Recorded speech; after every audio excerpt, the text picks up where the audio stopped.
as a veteran, small business owner, what can we do for you? What we can all do for all veteran business owners is promote each other. My main mission was to look at tools of technology to leverage small business and give them more of a competitive advantage. My mission for Veteran Bargains is very simple: to help vets. That story in itself, to run for Vista City Council, is a journey. I think this is an opportunity to really collaborate with those gone before us. It's really kind of a labor of love. And now your host. And welcome back to another episode of the Veterans Radio Show, brought to you by the National Veterans Chamber of Commerce. I'm your host, Shelley Harrison, and every week we have wonderful guests that are just doing powerful things in their community. And we also interview veterans who are doing wonderful things with nonprofit organizations and other types of businesses. So today, I just want to welcome everyone and make sure that you have subscribed to our YouTube channel. We are streaming live on many different platforms, as well as on podcast apps as well. I would like to bring on in just a moment here, we're going to meet actually Wayne Slavitt. And Wayne Slavitt is the president and founder of the Primark Group Incorporated. He is actually an amazing man. I mean, the things that he's done in his career, you're gonna meet him in just a moment. He is an expert in maximizing business value. Over the past few decades, Wayne has been involved in numerous and diverse entrepreneurial projects in both principal and advisory capacities. Wayne's broad involvement on both sides of the aisle range from executive positions as CEO, CFO, and corporate controller to consultative roles as an investment banker, specialized business professional, and company founder. And I know that Wayne is anxious to discuss how he can help veteran-owned companies achieve outstanding results when selling their businesses. At a certain level, helping veterans is a way he can honor his father, who was a decorated World War II veteran. So I would love to say hello to Wayne and welcome him to the show today. Hi, Shelley. How are you today? I'm doing fantastic, Wayne. How are you? I'm great. Thanks very much for having me. I really enjoy it. Oh, well, we're happy that you're here. And we want to hear from you. You know, I know you have a book launch coming soon, but you have a very special bronze star that you have and share a little bit about your dad. I know that, you know, you had shared that with me prior, and I'd love for you to share with our audience. Sure. I appreciate the opportunity. It's been 30 years since Dad's gone, but he was a medic in World War II, landed in France, and was a very active participant in the Battle of the Bulge, which was, as you probably know, a pivotal battle during World War II. He was involved in numerous smaller battles as part of the overall battle, and was awarded the Bronze Star, which is a very, very special award. You can see behind me here, I have all of his awards mounted on there. He's an inspiration to me. He's what drives my desire to want to be involved and help veterans out. I was not a veteran myself, but he was. He didn't talk about it a lot. The gentlemen from that generation were a bit hesitant to talk about it. They wanted to get back here to the States and be able to start families and buy homes and all that. But my dad was a real brave soldier, and I want to believe that the good things that have happened in my life are the result of the discipline and the sense of order and timeliness that he instilled in me. Oh, absolutely. And I know, you know, we appreciate his service, and I know that, you know, the entire family is involved when it comes to, you know, their loved ones being in the military. So thank you for, you know, for honoring your dad too. Of course. Yeah. Of course. Well, we're going to, yes, definitely. Well, we're going to get into the kind of the meat and potatoes of this. I know you work with veteran and non-veteran owned companies. Is there a difference in the work you do for veteran owned companies? Well, you know, on the surface, Shelley, you would think that a manufacturing company is a manufacturing company, and there's a lot of similarities, and in fact there are. But when we come down to the most important asset that a company has, it's their people. And when I work with companies that are owned by a veteran or a company that employs veterans, I know automatically that what I'm going to be able to do with the owner, who's a veteran, is have a higher degree of commitment than I would with a company not owned by a veteran.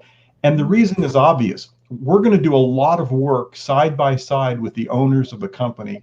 And I know that if they have military background, they are dedicated, they're professional, they're hardworking, and they're mission driven. So I know that when we sit down and start talking about tasks that need to get done, assignments that have deadlines, work that needs to be analyzed, I know I'm going to have a commitment that is above and beyond the ordinary commitment that I would get out of a non-veteran business owner.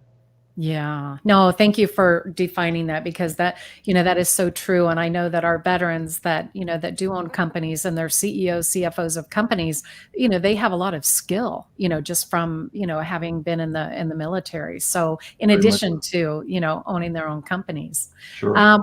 Yeah. What would you say is the most important thing you do for a business, Wayne? Well, we do a lot of things, and just to set the table a little bit more, is the main focus of my practice is to help a business owner prepare for the eventual sale of their business so that we can get the maximum value for that business at the very best terms when it comes time for us to sell the business. So we do a lot of things. We do many things. The two major things we're going to do is we're going to do all we can to grow the profit level of the company. And the other thing we're going to do is we're going to identify, address, and then work to reduce as many risk factors as possible. And a veteran would understand risk very well, because out in the battlefield, you're trying to identify all of the areas of risk and eliminate them, because if you can eliminate them, you can move forward. So we're trying to employ similar types of strategy to what we do. I would say the most important thing that I do is instill in the mind of a business owner the importance of having what we call the seller's mindset. And the seller's mindset is constantly being ready for the day when you're going to sell your business. So let's say, for example, we can compare it to owning a home. And if you were going to sell your house, you would likely not put a for sale sign in the front yard today. You would meet with a realtor, you would walk around the house, you would discuss landscaping, you might take a peek at the roof, you'd go inside the house, you would check out the plumbing, the carpeting, a number of things. It would be a checklist of items that you would look at before you allowed any potential buyer to come to your house. Well, I will tell you, Shelley, every week I get phone calls from people who refer business to my firm.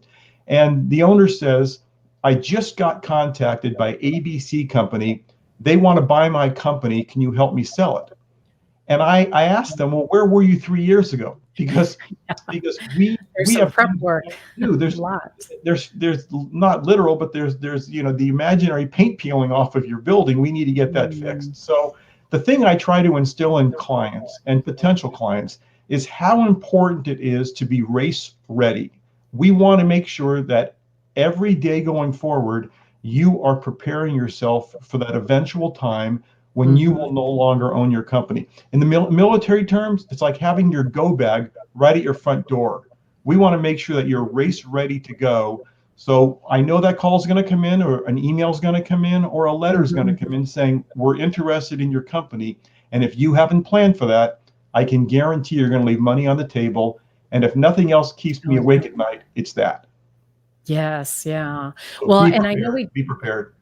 Yes, be prepared. Absolutely. And I know we just have a couple more minutes. I have another question that I want to ask you. You recommend that a business owner start the process of preparing for the sale of their business 3 to 5 years before the sale. Yes. So you gave a couple of examples of, why it's good to start early. So what other things could you add on to that would, that would kind of bring that home, where start early? Let me give you a military example. If I'm looking at a runway and my runway is short, I can only land and take off smaller airplanes. In the business world and selling a company, what do we want to do? I want to sell the company for as much money as possible. I want to maximize the value of your business. That's what I'm an expert in. I want to be able to maximize the value of that business. So if I want to be able to land a larger plane on that runway, I need a longer runway. I need to have the number of feet necessary for that plane to touch down. So in business terms now, the more time, I say 3 to 5 years is my ideal time. If you can give me 3 to 5 years, I can almost virtually guarantee you that we can address the major issues that a buyer might find and cause the price to go down. I don't want that to happen. So if we start today, people always ask me, when should I start? I always give them the very same answer. Today. We must start today, not tomorrow, today. Yeah. And the more those time we have, the more we can achieve.